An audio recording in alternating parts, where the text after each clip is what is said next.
Children concert. I'm so glad to see everybody here. Your ticket purchase is helping children in Nevada County and families in Nevada County.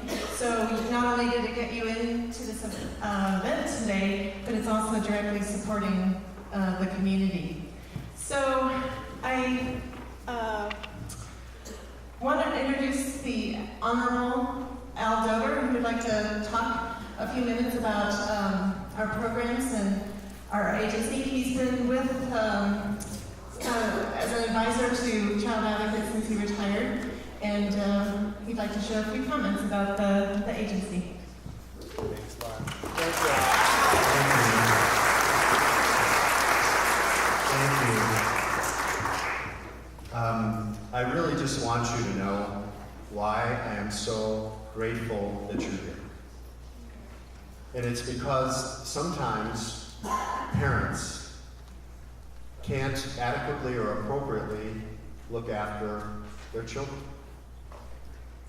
And sometimes Child Protective Services actually has to remove a child and put that child in a safe environment for a while.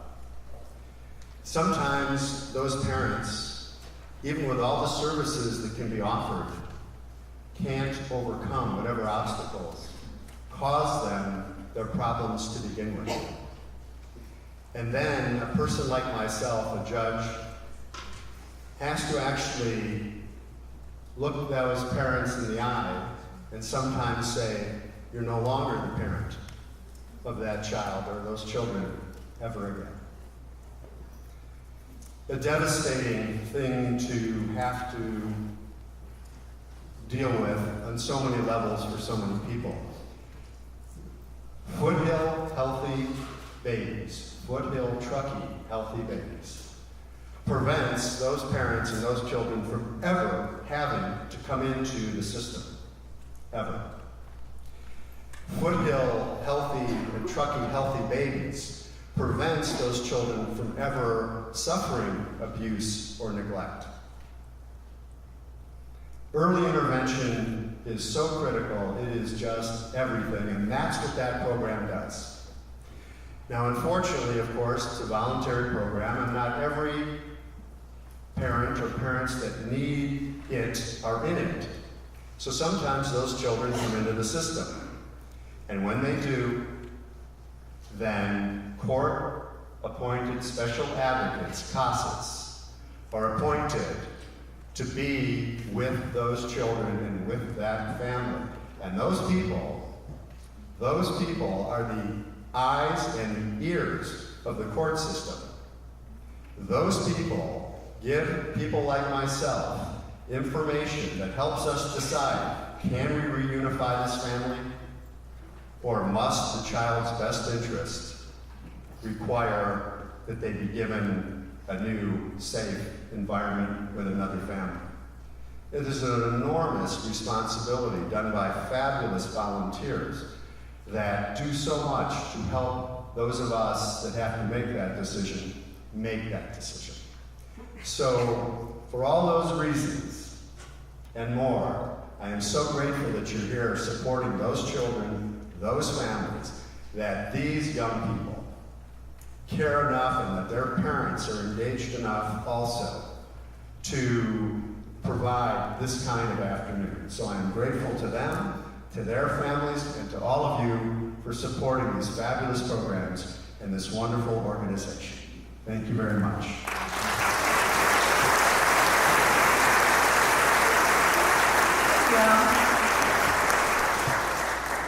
So I just wanted to add that we have several other programs as well, the Welcome Baby program, Child Safety Puppeteers, and the Steps to Respect program. So we, Child Advocates, provide a full range of support services for children in the community and depend on a lot of volunteers to do it. The CASA program, of course, Welcome Baby also has adults, volunteers going into the hospital to give new moms information.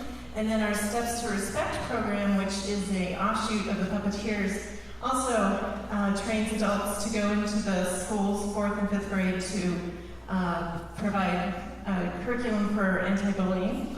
And then our lovely puppeteer program that's been around for over 20 years over 80 children, high school students volunteer for that program each year. And you'll be meeting some of the puppeteer in the audience later at the intermission. They'll be in the audience or in the reception area, and hopefully you'll get a chance to meet them.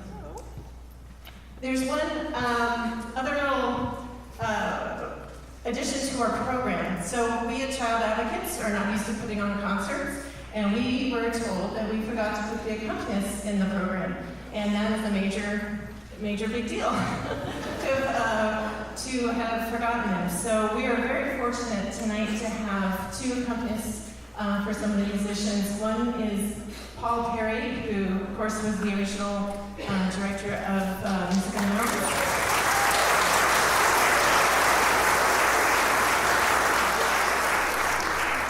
And the other accompanist is Kevin Schulholm, who's the father of one of our performers, Rebecca. So we are very grateful.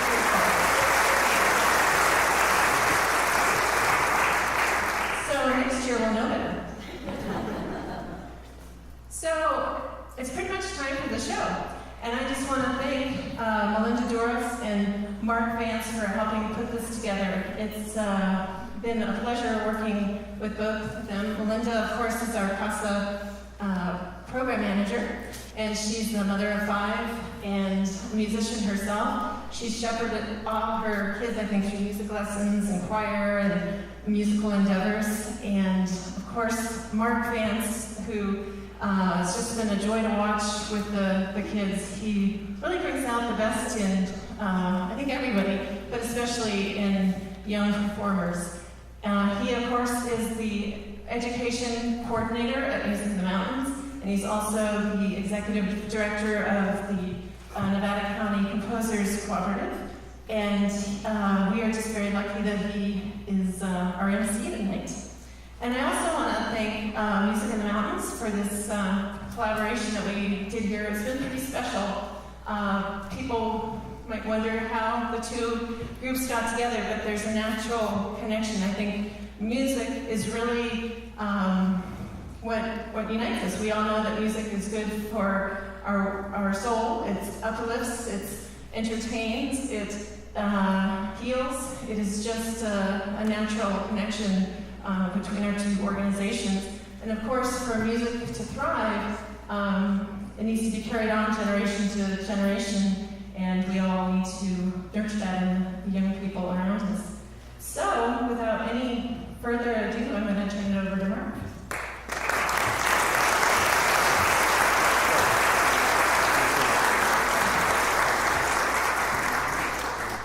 Wow.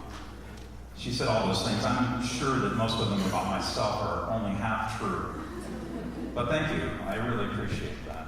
It's a real honor to be here with this organization who does so much in the community, and so much of what you do, Laura, is behind the scenes. And it goes unnoticed by many people, but we couldn't exist as a community without that. So thank you, Laura.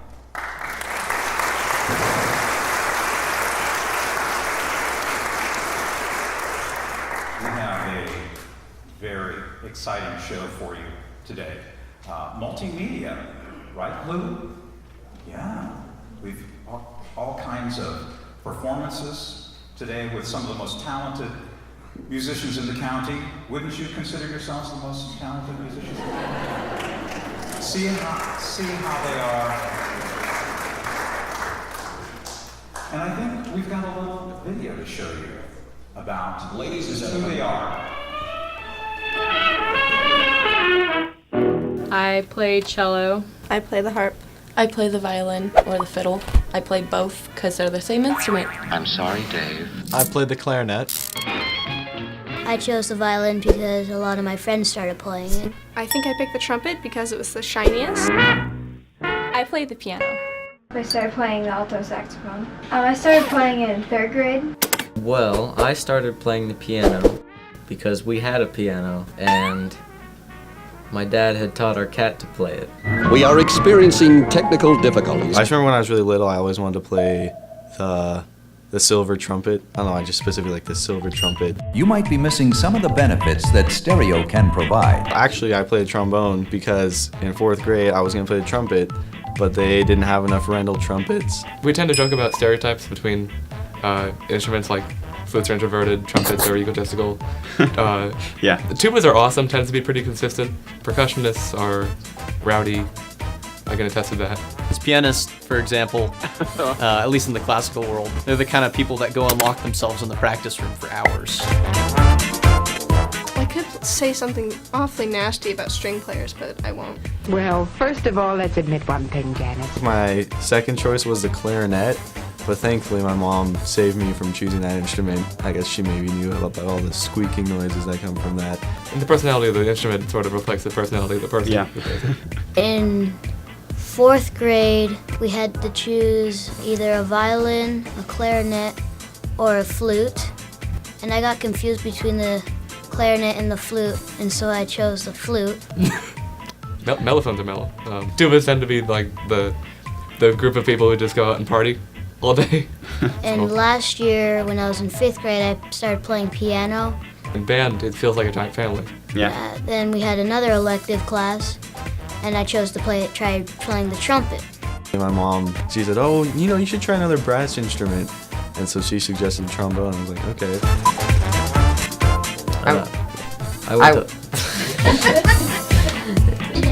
Music is really a great way to get away from the world and everything else and to really just sit down and enjoy the music.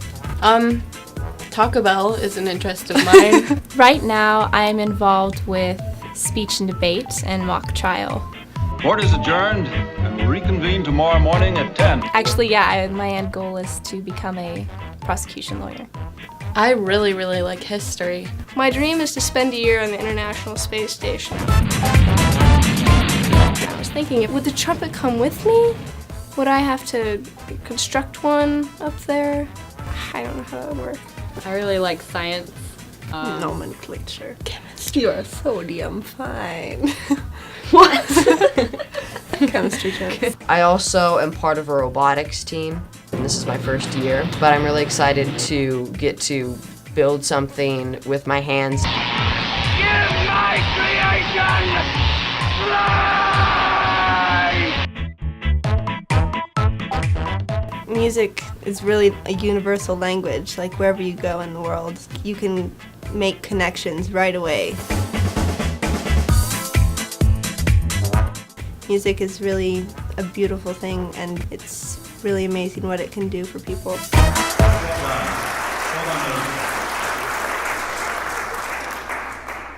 So here we're going to open up with Nino Conte.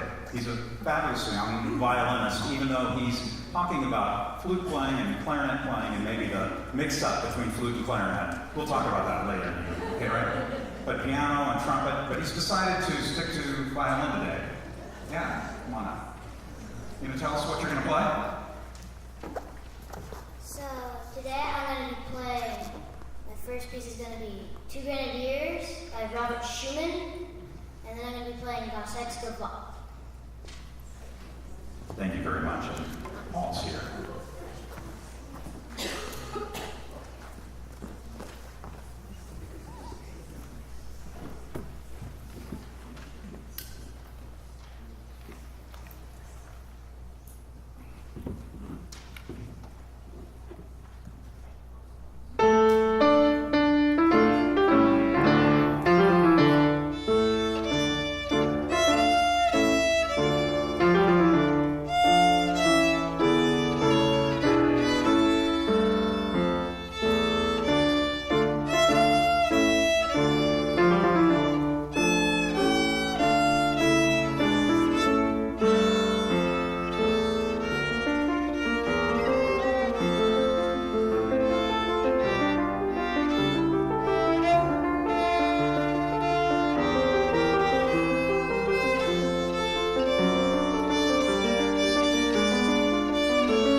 the iconic pieces. Now, raise your hand if you've heard these pieces before. Everybody? Come on now, no cheating, raise your hand. They were fabulous, and you were fabulous. What a great job. Kind of a French theme. Now, even Schumann is German, but that piece had the French national anthem in it. Yeah. Did you feel like standing up? And maybe ordering a cappuccino or a croissant or something? Yeah. Very nice. So, a gavotte, right? Gossot's gavotte, which is a French country dance. We went from two grenadiers, and you know that grenadiers actually got their name because they carried the grenades in the infantry.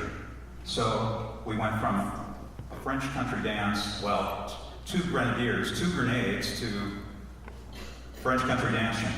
I'm not sure how all that ties in, but musically it really came across. You said on the film, you know, that you are a multi-instrumentalist, and you talked a little bit about what you're playing. Could you go over that with the audience? So when I was in kindergarten, or between kindergarten and first grade, I started playing the violin. And then once I got to fourth grade, I picked up the flute because I thought I was playing the clarinet. I love that. And then this year, they introduced trumpet to the school, and so I thought I might try it because it was brand new, and it's been pretty fun. Well, it's shiny too, right? Not the ones at the school. Oh, not the ones at school? Oops. Well, sometimes they're shiny, right? And then the piano? Yeah, I started playing because one of the music teachers at school, I really like her, and she was playing piano, and at first I was going to play guitar, but then she offered piano, and I said, okay. Nina's like, there's 24 hours in the day. Why not pick up another instrument today, right? Guitar, whatever. Let's see. What else are we going to talk about today?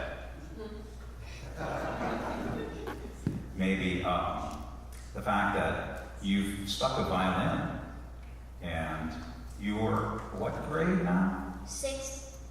And what school? And CSA. NCSA. What does that stand for? Nevada City School of the Arts. Yeah, and they do a fabulous job with the arts there, and especially with music. The fact that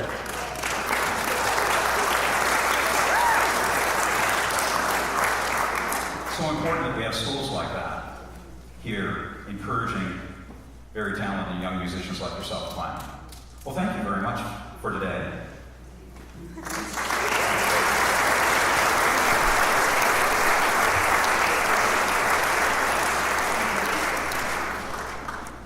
I know that you're going to want to adopt Nino. There's a big list, though. Next, we have George Daly and Ryan Brock.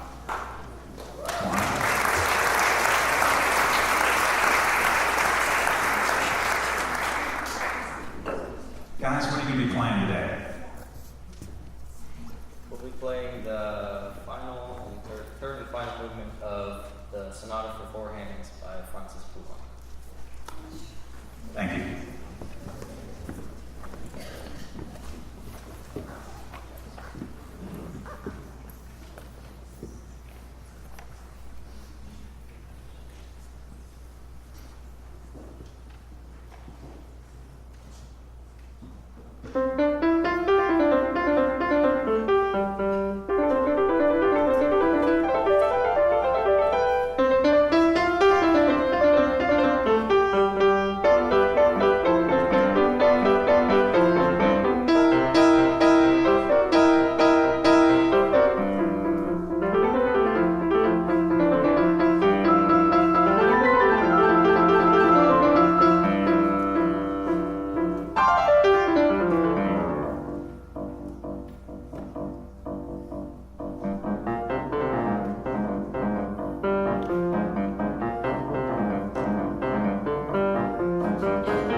Yeah?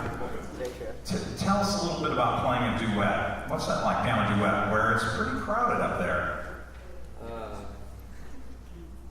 I'd say the only real difference is from playing solo piano, it's you only get half the piano.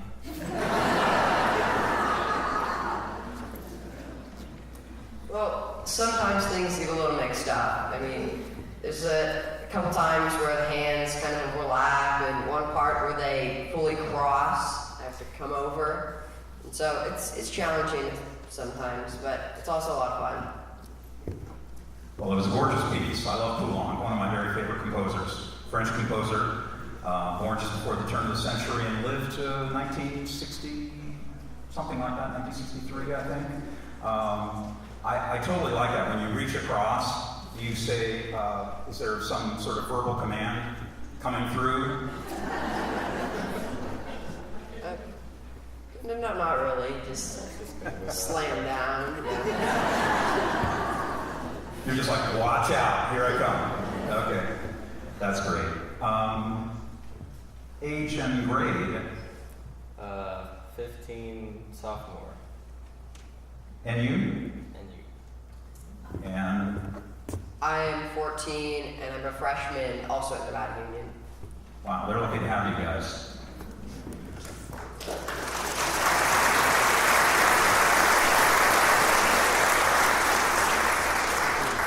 George, from the interview on the film, there's kind of a lot of pressure on you from the beginning, really, to play better than the cat. Yeah. Any remarks about that? Really, we had a piano that was my mother's, I believe, and my older sister had a cat, and my dad taught her to play the piano. And of course, I had to do better than the cat. I couldn't do below the cat on me, cat, sister, other sister. It wasn't good. So I had to be above the cat. I had to be above the cat, so I went and played. I got this old. We had a first lesson on piano book in the piano bench, and I played the first song, and I'm better than the cat. And then my sister played the same thing, and she said, "Ha, I'm better than the cat too." So I did better than her as well, and then eventually she went and played the clarinet. Now I'm here. And you have a sister, two older sisters, right? One is studying voice, and she's an opera singer and interested in music theater, I believe. Yeah, and then a younger sister, still older than you. And she's playing clarinet down in Southern California. That's great. Ryan, I know you're a busy guy. When did you start playing the piano? How did you get it? Did you have a cat? No. So my musical career first began when I was probably late preschool or early kindergarten, and I took these group music lessons with Anna Gold, and so that was a really great experience, and then that segued into piano, and since then I've had 3 different piano teachers. It's been a little rough. That doesn't have anything to do with you, right? No. Oh, okay. And so now I'm here.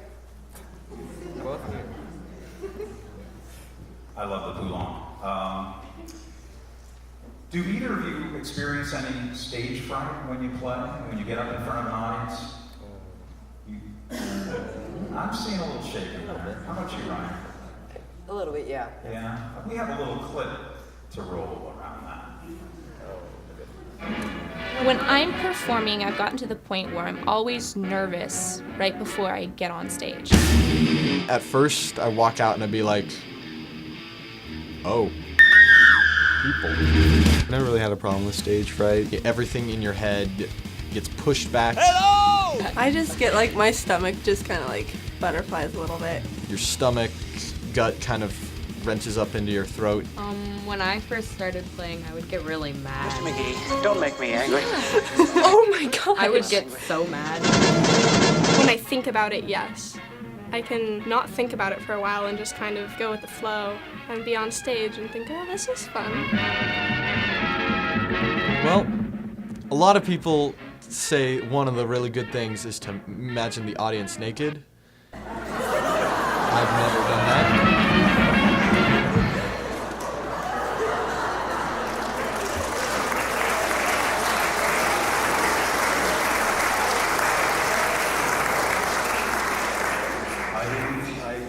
I didn't see your faces in there.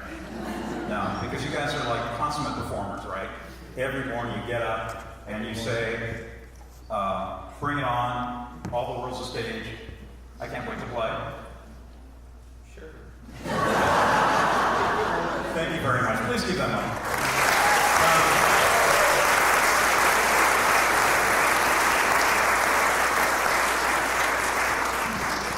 Nicely done. Noah, come on up. Noah's going to play the clarinet for you. But Nina, which instrument is this? Okay, Nina's got it now. Clarinet. And Paul Perry is going to accompany. Please give them a nice warm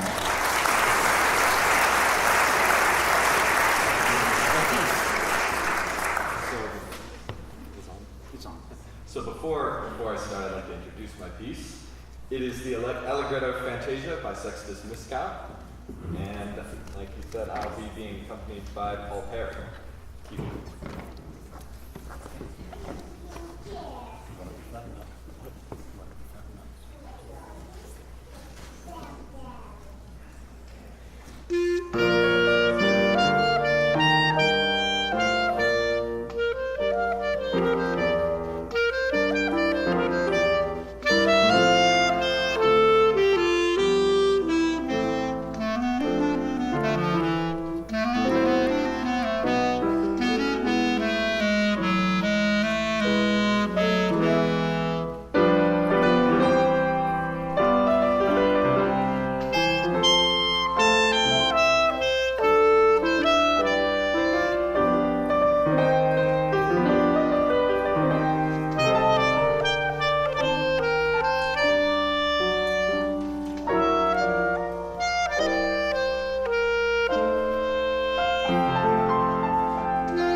So, clarinet. Why? Well, when I started playing, I started on the violin, and when I started school, and I saw all these older fourth graders playing the clarinet, I thought, oh, that's so cool. It looks so cool. It's shiny. It's made of wood. Well, my first one was made of plastic, but it's made of wood, and it looks really cool. And you play it using your mouth, which I had never done before. Although I had played the bugle, because my grandfather was a brass player, so I thought that was interesting too. You know, I love the clarinet, and it was an instrument that I worked on really hard when I was younger. And there's something, I think, it's almost sensual. I mean, it just has this lovely tone, and it's in your mouth, and it kind of resonates your jawbone and all the way down, and just it's lovely tones, much like a human voice. The range is, and I think it gets so that it's really personal. I mean, you love the clarinet, and it just responds. There's a wonderful bonding, and I think, of course, all musicians would probably say that about their instrument. Yes, you kind of bond with your instrument, and it's But there's something, you guys, there's something special about clarinet. Right? He's right. You come from a musical family, right? Tell me about that a little bit. Well, I'm proud to say that everyone in my family plays at least one instrument, sometimes two. It definitely helped me when I started playing instruments. Like I said, I started with the violin, and my entire family was supportive of that. I mean, because they wanted me to play an instrument. And the school I went to, which was, of course, choice of my parents, was awesome because it also had a music program that was probably the best in all the county. And so I definitely say that my family definitely helped with my music. Now, where is that school? It is NCSA, Nevada City School of the Arts, which is where I attended preschool through 8th grade. So what grade are you in now? Right now, I am a freshman at Godoti Early College High School. That's terrific.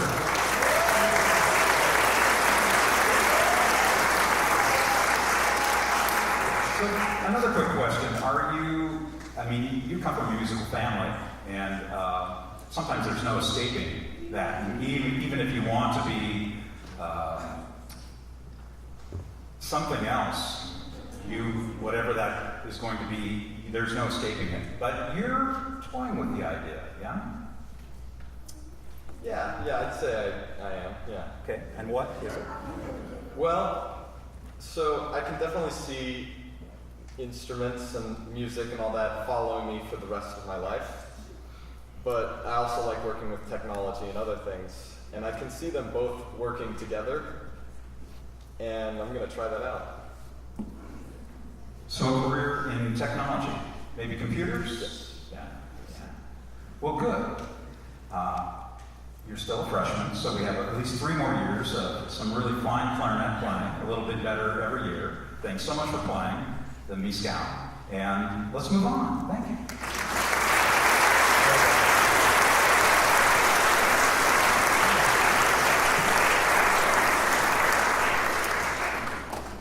Adriana, come on up. Hi. Tell us a little bit about what you're going to be playing today. I'm going to be playing Dave Brubeck's Take 5.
Well, you were fabulous.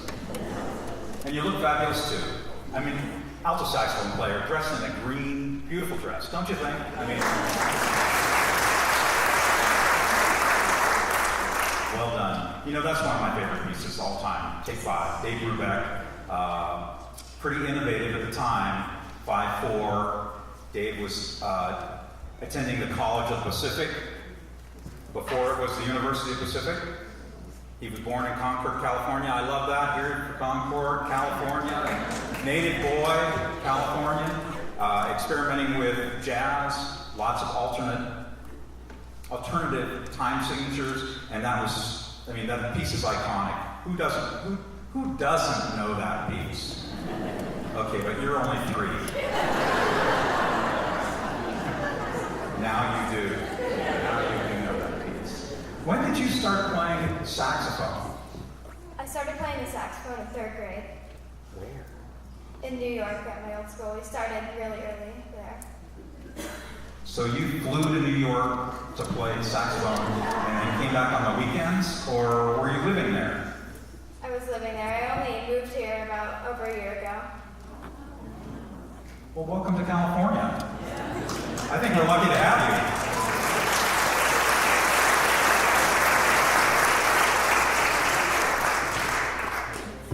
You are at Gilmore, right? Yeah, I'm at Gilmore. And you're in a band there. Yeah. Yeah. And your band teacher, I think, has some wonderful things to say about you. Yeah.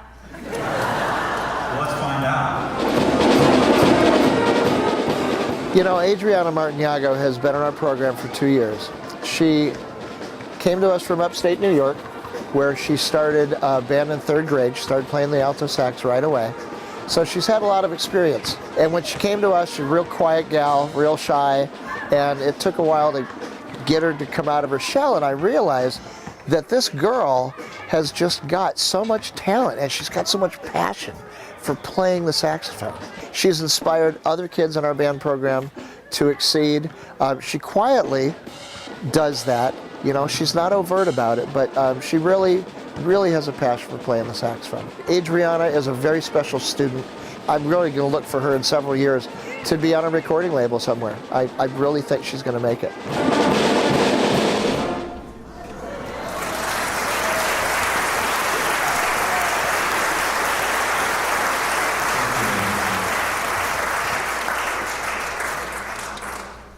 Thank you very much. What do you think of the show so far?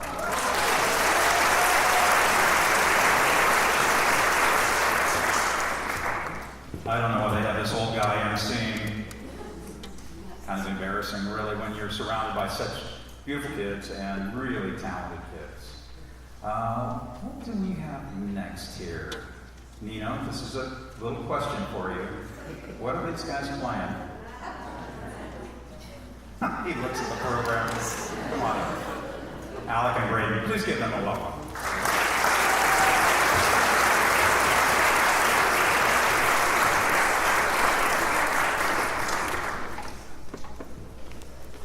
Let's introduce your piece. You can play for us. And maybe if that was And we're going to be playing Sonata Number 2 by Telemann, and this is a canon. So what we're going to do is one starts first, and then one measure later, the other person comes in, and we play the entire song just plays like that.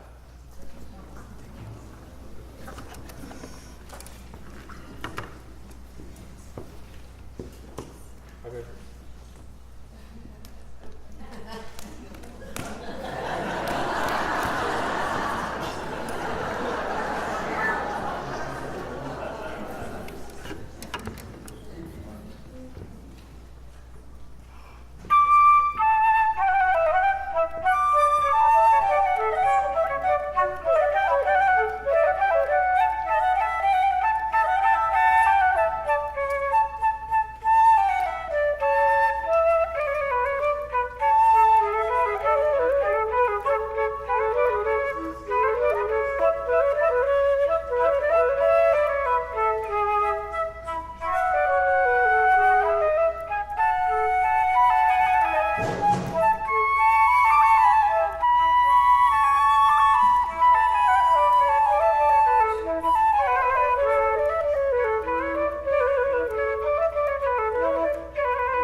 Because I'm kind of thinking about some other kind of canon.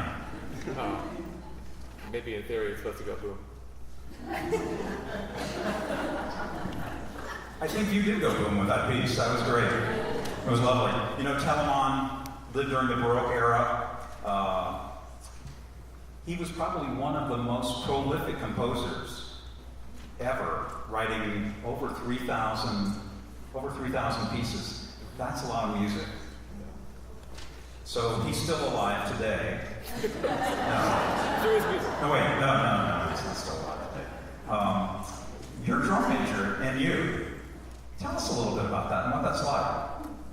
It's a lot more fun than it seems. It seems like I'm just waving my hands all the time, but it's a way to get a nothing experience like you are composing and conducting, and it's fantastic to be able to not only play, but be able to guide up through play. Well, it gives you a whole different look at the music, doesn't it? Yeah. Because you're conducting, and instead of playing, and you're leading the group. That's fantastic.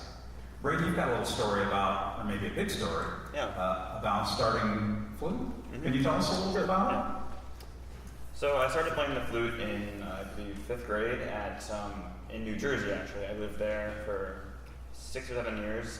I actually started playing piano when I was 6 years old, so I had a little bit of music experience at a very young age. So when I started playing the flute, 4 years after that, I was able to read music pretty well, and so that had a very good start with my flute playing. So I played flute in New Jersey from starting the 5th grade, and I played through 6th grade. And then, before I started my 7th grade year, I moved here, and I went to Nevada City School of the Arts. Very great school. So I was there for my 7th and 8th grade year, and that really helped me to play by ear and memory and etc. And it just helped a lot. And then when I started high school, I went to Nevada Union High School and joined the band program. And at first, I wasn't really sure because I hadn't really been used to the whole band environment yet. So, you know, after about a few months, I got used to it, and now it's a lot of fun and just very great, and just very proud to be going through that program, and it's just a great program for anyone who plays an instrument. I have a little question for you, though, because you came to NCSA playing the flute, and there was no flute teacher there. Right. Tell us a little bit about what happened. Well, I was the only flute player at that school, and the first, I believe. So, and everyone else was, playing fiddle and guitar, cello, etc. And I was playing flute. No one else was. So, and now, the year after I graduated from NCSA, they started a flute class, and my current private flute instructor, Shannon DeVere, right? She's actually here. Shannon, yeah. Are you? Yeah, stand up.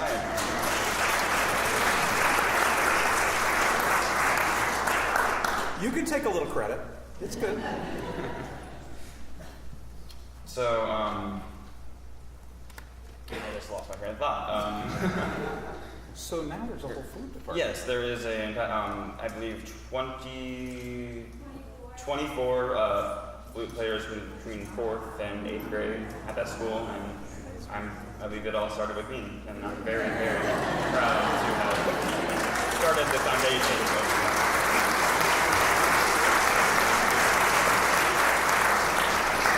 Who would have thought? Who would have thought that you'd be responsible, really, for a whole flute department? Well, 24.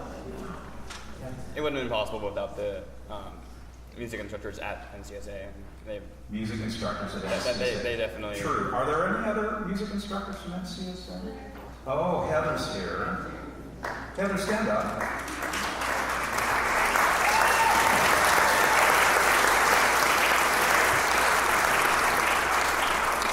And Heather happens to be Noah's mom. You see how close this small county is? It turns out we're all related. So guys, it was a fabulous performance of the Telemann, and I think that it shows the audience how really talented you are, and you're sort of ready to move on. But we've got a little pop quiz for you. And pop means you haven't studied for this, right? Okay, we want to see really how much you know. So this is sort of a pop professional musicians quiz. Okay, here's question number 1. You ready? When did the British invade the U.S.? I think that would be the Revolutionary War era, like 1775. Alec, everybody knows that. What about the British invasion, the cultural invasion, the Beatles, the Stones, the Kings? You guys? Okay, should we let him slide on that? Okay, what do the composers Bach, Scarlatti, and Handel have in common? Weren't they all born in the same year in 1685? Maybe? No? Braden, everybody knows that. It turns out they all like the color blue. and caramel lattes at Starbucks. Right? Okay, are they doing okay so far? Okay, one more. This is going to be tricky, because you're flute players, but who built the first piano?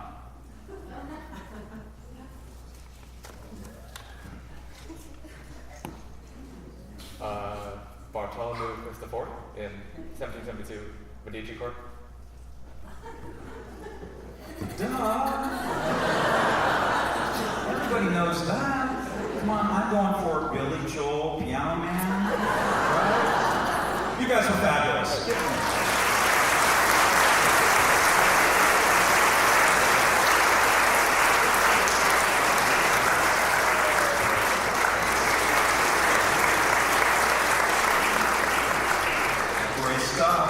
Great stuff that Child Advocates is doing in the community.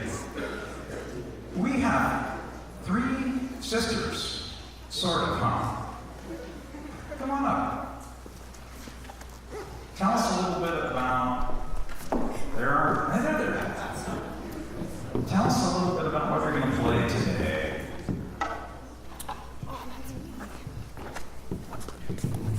Well, first of all, I'd like to clarify that we're not actually sisters.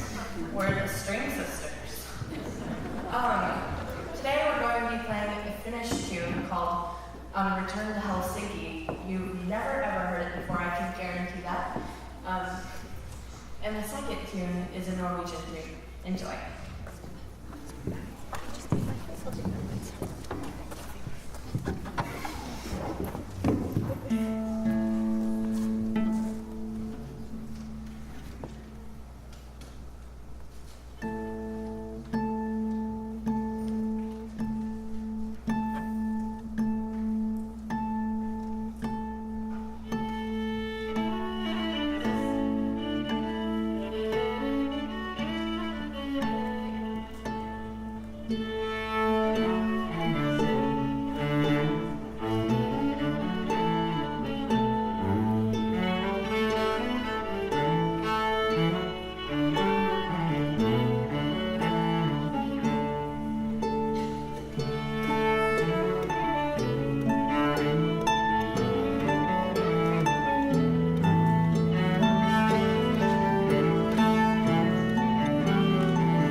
And all you had to do was sit in a seat. You didn't have to put on a blinker or anything, right?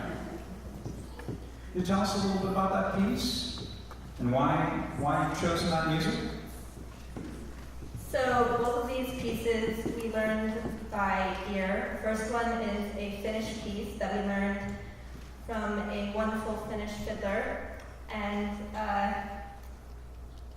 then the second piece is a traditional piece called Andrea Bourget, and we learned that from an American banjo player, actually. And it's a Norwegian piece, traditional, so we also learned that by ear, and that was really fun. But didn't your mom tell you about American banjo players?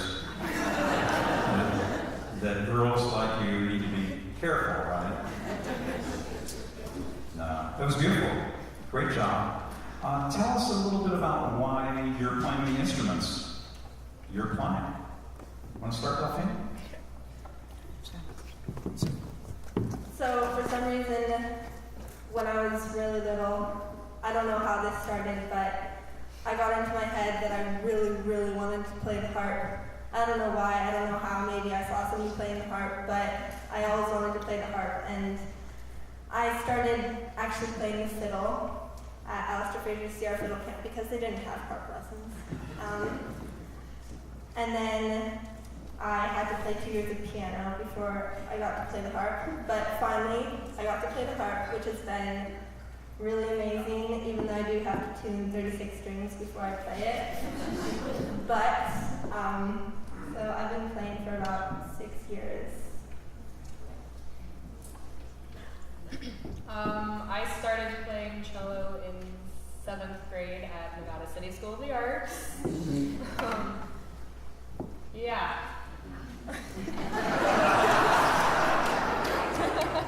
Lexi was also very good at the violin before she started playing the cello, and loves the cello way more than the violin, I guess. Whatever. I started playing the violin in 3rd grade at Nevada City School of the Arts. The community up here has such a strong violin community, like a lot of people play. And I've been influenced by Alistair Fraser, who has created his huge group of people up here that play Scottish music and Celtic music. So that's how I was inspired to play this instrument. Tell us a little bit about playing in a group, because that's a whole different dynamic than a solo musician, right? And so obviously it's kind of like you've got to have some politics here and some diplomacy, yeah? Yes, very much so. Playing in a group has been very interesting. It used to be just Lexi and I first, and then our first year playing at the KVMR Celtic Festival, we got kind of smashed together as a group by some teachers. Gosh darn them. But I guess it's worked out. Yes. And it's been really, really nice. If you start to play anything by yourself, you kind of just hear everybody else's part. And so that's a really, really weird feeling. And it's just always there. Are there times when you all sort of go different directions? I mean, you're still playing, but there's some decisions that have to be made. How do you do that? Flip a coin? I wish. Well, I think maybe some diplomats could learn some lessons from us, or we could learn some lessons from them, I guess. But there's definitely a lot of back and forth. Sometimes one of us gets an idea and the other's like, no, not at all. And then you kind of gang up on that person, I mean, it really changes. Or sometimes we all come up with a brilliant idea, and then somebody else is like, oh, but it would be so much cooler if we did this too. And it was, yeah, that's awesome. And then sometimes not so much, but it's been really fun. What do you think about performing today for Child Advocates? And do you have any feelings, any good feelings about that? I mean, you should. You want to share those? Well, music is, I think, even more than, people say math is a universal language, and I think that yes, math is, but music probably even more, because you don't have to, there's no language barrier or cultural barrier, and there's a lot of ways that people get connected with music, and I think that's a beautiful thing to have music in our lives, and especially as kids, because music is really a wonderful thing, and I mean, if I didn't play music, I would just be doing homework. I'd much rather be playing music. And it's just wonderful for everybody, especially with the kind of music that we play and the community that we are in with traditional music and Alistair Fraser. You really when somebody brings out an instrument, everybody just takes theirs out and you just start jamming and playing, and it's the best feeling ever, really. One more thing. I know you play a lot at street fairs, and I've heard you tell this story, and it's very funny. Maybe you'll share some of the crazy things that go on at street fairs. So we play at Victorian Christmas a lot, and Victorian Cornish Christmas, and when we're playing the song, sometimes people come up in the middle of the song, and they start asking us questions. It's like, since we're in a band called the String Sisters, are you sisters? You're like playing the music, you're like, no. And then they're like, is that a harp? I'm playing a song, could you just wait just a second? And it's just really funny how they just come up and ask you questions, which is great, but in the middle of the song, it's kind of funny. You were fabulous. Thanks so much for playing.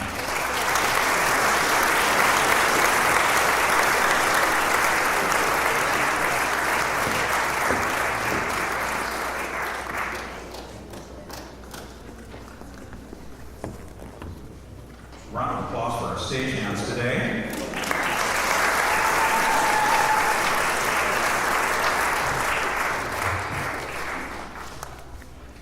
Leah, come on up. Where are you? There you are. Tell us a little bit about what you're going to play today. Today I'm going to be playing a piece called A Maiden's Wish. This was originally written by Chopin for orchestra, but it was actually transcribed for piano by Liszt.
You know, Chopin was such an amazing composer, as well as a fabulous pianist.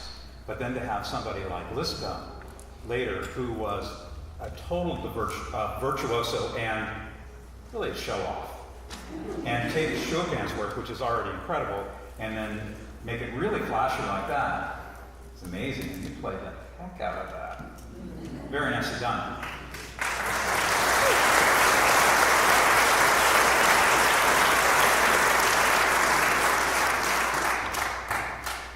So, Leah, you just flew in from Kansas, right? Yeah. This kind of sounds like Dorothy, right?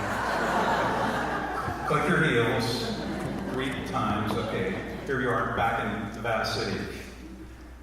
Tell us about what you were doing in Kansas. Well, I was actually campaigning in Kansas during the midterm elections. So I was down there for 4 days, going and knocking on people's doors and calling them on the phones, encouraging them to get out there and vote.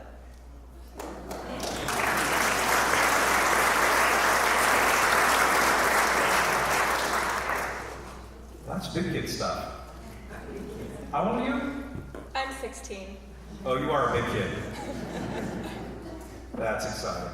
What do you think about playing today for child advocates and what we're all doing here? What do you think about that? I think this is a really great opportunity. I am so glad that I was asked to come and do this. I think it's for a great cause, and it's just awesome to see everybody playing here and everybody who showed up to come and listen to our music. I agree. Good stuff. Now, I happen to know a little bit about how most students start with music lessons, and that is they end up begging their parents for lessons and for an instrument and that sort of thing. Was that the way it worked for you? It didn't quite go that way. Leah? Watching TV, Mom. You're going to do the dishes after dinner, right, Mom? Sure, Mom. And Leah? Yeah, Mom. You're going to clean your room while I asked, honey bun? Yeah. And Leah, sweetie? Yeah. You're going to start piano lessons next week and practice at least an hour a day, 7 days a week, until college do us parts? Yeah, sure, Mom. Yes. Was it something like that? Kind of. Tell us a little bit more. Well, my mom actually signed me up for piano lessons without telling me. So about a week before the lesson, she goes, "Oh, hey, Leah, by the way, you're going to be going to a piano lesson next week." And I was scared out of my socks. I did not want to go. I thought my teacher was going to be very mean. I didn't think it was going to be my thing. But I went, and I went through the lesson, and I loved it, and I've been playing ever since. Aww. A happy ending. I like that. Please give her another.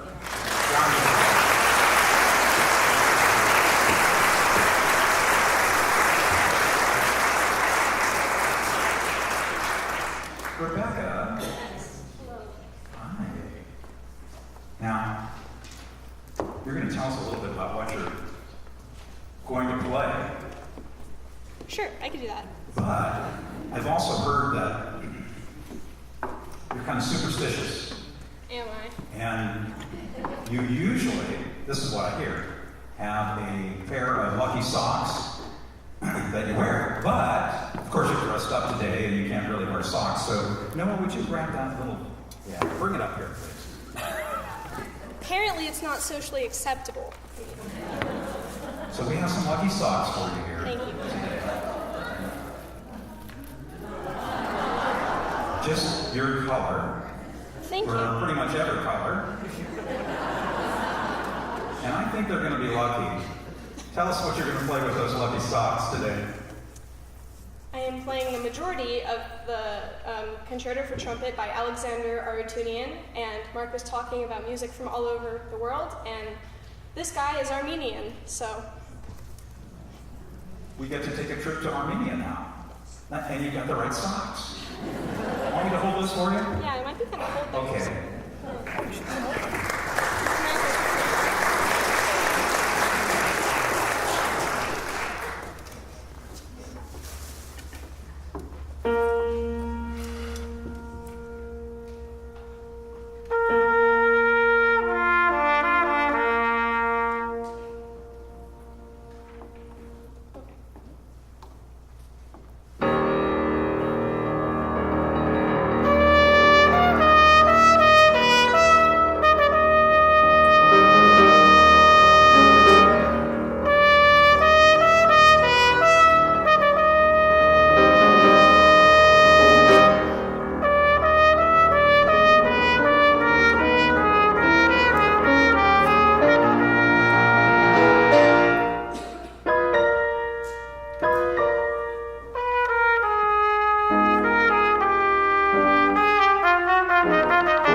front row and I couldn't really hear you.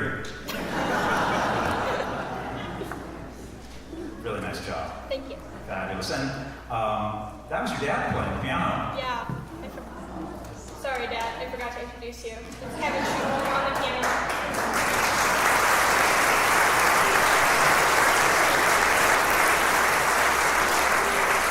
Now you see there, dads are good for some things, right? Besides credit cards. Not the credit card thing. You know, that was a concerto, right? So concerto means solo instrument with orchestra. And of course, I talked to Laura about the budget for today. She goes, Mark, we can't bring in an orchestra for one piece. And I'm like, but it'd be so cool. And she said, well, what about Kevin? And I said, okay. But Kevin played the whole orchestra part on the piano. Doesn't he get a round of applause for that? There he is.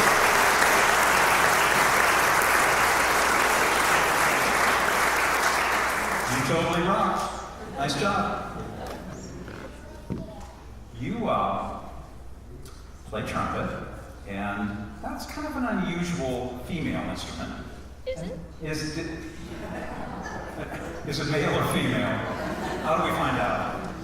Never mind. I need to know. No, but so I think so many guys naturally kind of go to brass instruments. What led you to trumpet and to brass instruments? Well, it was shiny, obviously. It only had 3 valves, so it must be the easiest. I mean, there's only 3 notes. I'm not really sure. Well, the proof is in the pudding, and you're a fabulous player. I know that you're really busy these days, doing a lot of performing. Tell us a little bit about that. Well, I'm in the NU Jazz Band, which is 3 days a week, and then Symphonic Band is another 5 days a week. So, and then I practice an hour, 2 hours at home. So those of you who are counting, sometimes that's 4 a day, 4 hours. So now I'm getting ready to audition for honor bands. And then in the spring, I'll be playing for the Young Musicians competition. So there's probably like a couple of minutes every day you could watch TV or play video games if you really wanted to, right? I'm glad you brought up the Young Musicians competition, Music in the Mountains, and of course that's my first love, and Laura was very kind to mention that. I work at Music in the Mountains, and so many of these students have come through the Young Musicians competition, almost all of them. And many of them are involved in Young Composers, which is a program that's near and dear to me because I teach that class. George, of course, you are. Delphine, you are. Toby is, Young Composer, and Emily. Just a few. I'm glad you brought up Music in the Mountains. Now, we're not quite finished with you. Tell us about the Lucky Socks again. Do you think it helped today? I think it did. Fabulous job.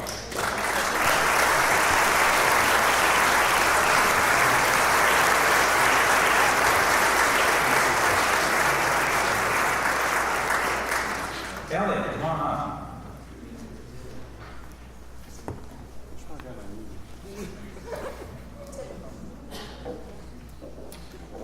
Talk about shiny trumpets. Wait a second, that's not the trumpet.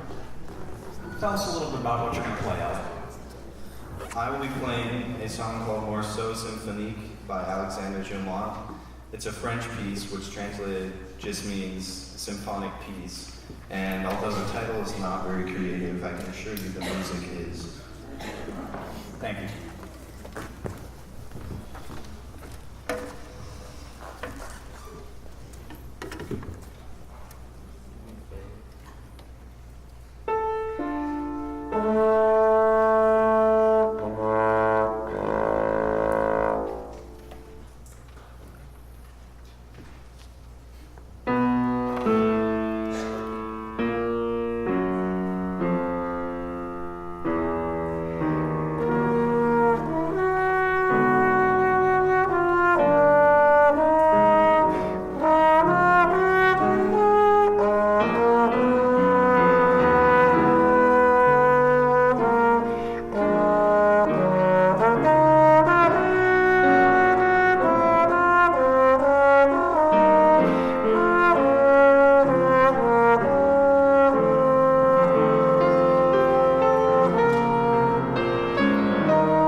pretty simple story. I mean, ever since I was really little, I've always wanted to play the trumpet, actually.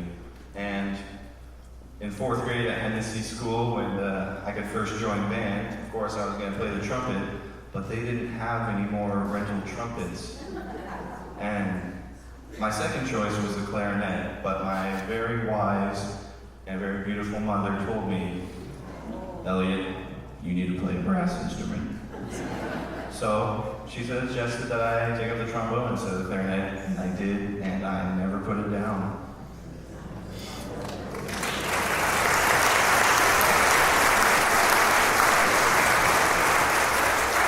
Well, that totally makes me jealous because when I was growing up, Miles Davis was my icon. And he was the epitome of cool. And I begged my parents for a trumpet. And they got me a clarinet. And only if your mother was around then, she could have lobbied for at least trombone. Well, you played that just really beautifully. Thank you. I know that you're a busy guy these days. You're doing a lot of music, but you're doing a lot in school. And tell us a little bit about what your life is like, busy-wise. Well, I attend Godoti Early College High School, which means I can take classes at Sierra College. And not all the classes I wanted to take were offered up here, so I actually drive down to the Rockland Sierra College campus 3 days a week, 50-minute drive, because I want to take Calculus 3 and Calculus Physics, because I decided I want to get my math degree before I graduate from high school. So I'm actually getting my associate's degree in math next semester.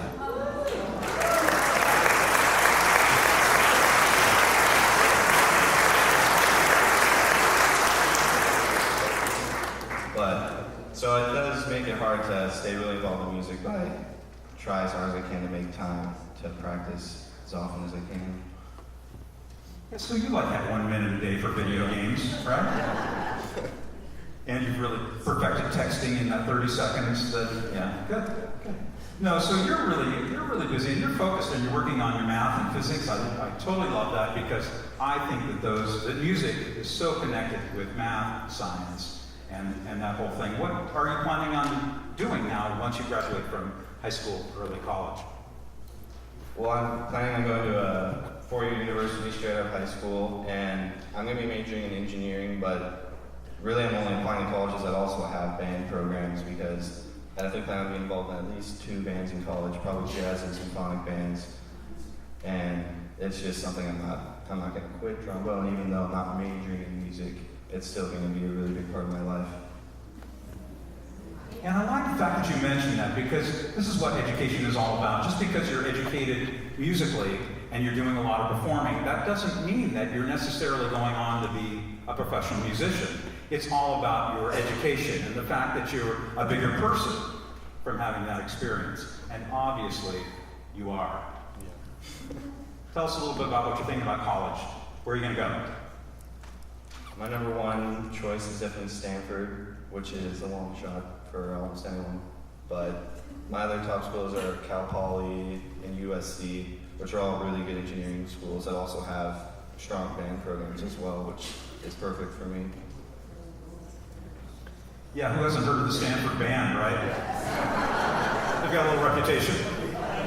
Mischief, I think, mostly. Yeah. One more question for you while you're up here. Talk about stage fright. Do you have ever experienced any stage fright? Yeah.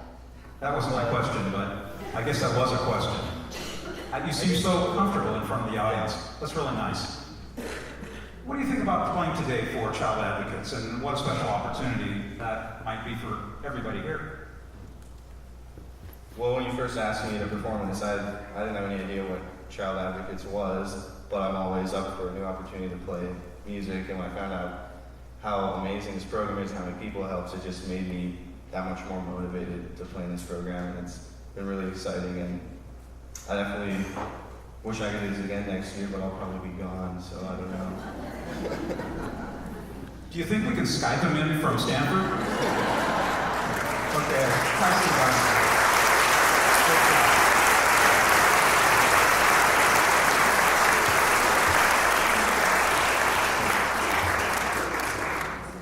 Toby, come on up. about it. You have to wait all day. Yeah.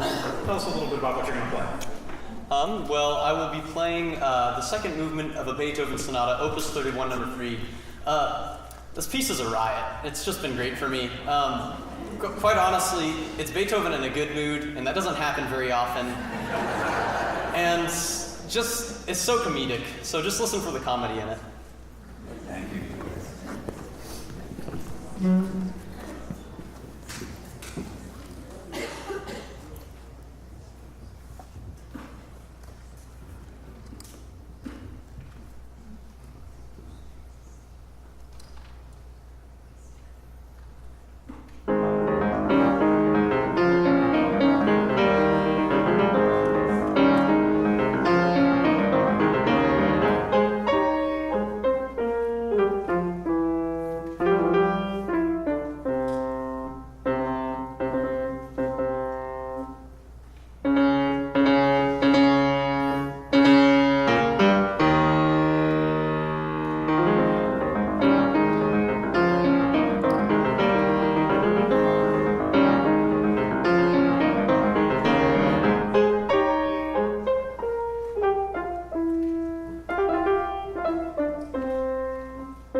for that piece. Oh. Have you counted how many notes there? I have not ever counted, no.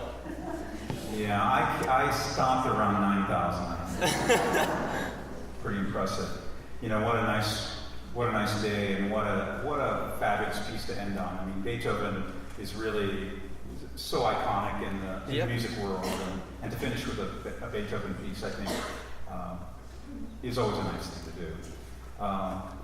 I've had the privilege of having you in Young Composers for several years now, and I'd like you to talk about, just for a minute, about how composing affects your musicality, because I know that also, I mean, you're a very fine pianist, and you're working hard on that, but you're also involved in singing, and you sing in about 14 different choirs. Yeah. And you're writing music. Tell us a little bit about that. Right. Well, I think this all ties in very much into education.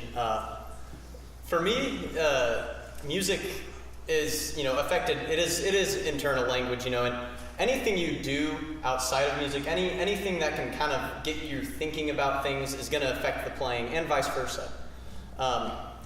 Singing has definitely very much helped my playing in terms of understanding phrasing in music and knowing when to breathe, understanding where lines are going, what the high points are in a piece and what the low points are. And same with composition. I think, I absolutely adore the program here, the young musicians program. It's absolutely opened so many doors for me that just never would have been around, just in terms of kind of getting out of my comfort zone, listening to music, and going out of my way to find composers who are writing today. Funny thing, not all the composers that are writing are dead, and it comes as a shock. And really finding music that inspires me, that's being written right now. And that absolutely affects my playing in terms of, and also, writing myself affects my playing in terms of understanding kind of how to say something musically. You might not be able to say a perfect sentence like "I'm going to walk across the street," but you can still convey emotions. So, yeah. Yeah, nicely said.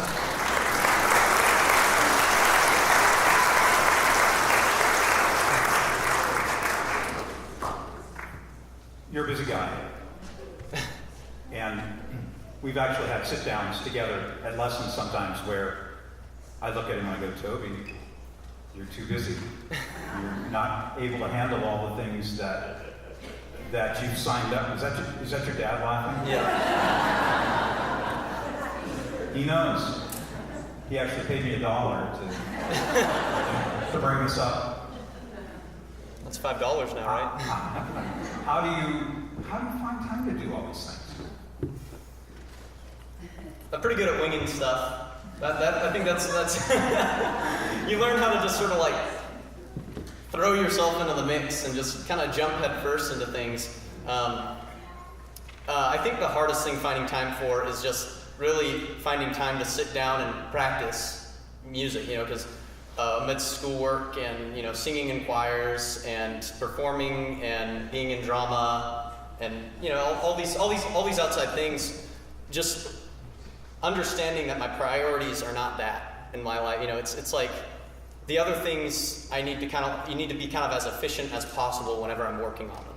It's like, okay, I can only spend so much amount of time to get these math problems done, so I really need to find out the most effective way to do it. And the same goes with practicing, if you're just practicing and you're just hitting the same notes over and over again, you're not really practicing. You're just, you have to learn to do things efficiently. I like that. And so, I think your dad and I are going to contribute to a day planner. Because they're pretty pricey. They're like $20 or something like that, a real fancy one, and a nice pen, and we're going to show you how to write that in. But you do amazing things, and we're really lucky to have you. One more question. What do you think about performing here at Child Advocates today, and how has that touched you? Well, like Elliot, I had no idea what I was signing up for when I first came in. We kind of had this little video or we went into like a conference and they showed us this video about what it meant. And honestly, it's so great to be able to play period. Be able to share my, emotions with the audience. But then to be able to share them and to be able to have it centered around something that's so good for the community and so good for all of us. I think that's really the epitome of why musicians do what they do. It's sort of to bring us closer together and to really focus on projects that are really worthwhile in life.